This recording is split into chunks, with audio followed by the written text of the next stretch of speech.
ফুলতলা পদ্মা নদীর পাড়ে বসেছে শীতবস্ত্র ও তরুণ উদ্যোক্তা মেলা। মেলাটি এখনো পুরোপুরি শুরু হয়নি, তবু চারপাশে সাজসজ্জা আর প্রস্তুতির ব্যস্ততায় জমে উঠেছে। তাই আমরা চারজন ঘুরতে বের হয়ে গেলাম আর ঘুরে ঘুরে সেই শুরু হওয়া মেলার প্রাণ খুঁজে নিলাম। কি কি ছিল এই মেলাতে তা দেখতে হলে আমাদের ভিডিওর সঙ্গেই থাকুন। হ্যালো এভরিওয়ান, আসসালামু আলাইকুম, welcome to my another blog.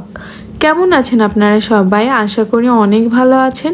আল্লাহর অশেষ রহমতে আমিও ভালো আছি। যেহেতু বাড়ির পাশেই মেলাটা বসেছে, তাই 2-3 দিন আগে থেকেই শুনছি মেলা সাজানোর নাকি তোড়জোড় চলছে। ছোট বড় সবার মুখে এক কথা শুনছি, সম্পূর্ণ সাজানো না হলেও অনেকটা নাকি এগিয়েছে। তাই আর দেরি না করে চলে গেলাম মেলা দেখতে। আমি যেহেতু ভিডিও করি তাই ভেবেছিলাম সর্বপ্রথম আমি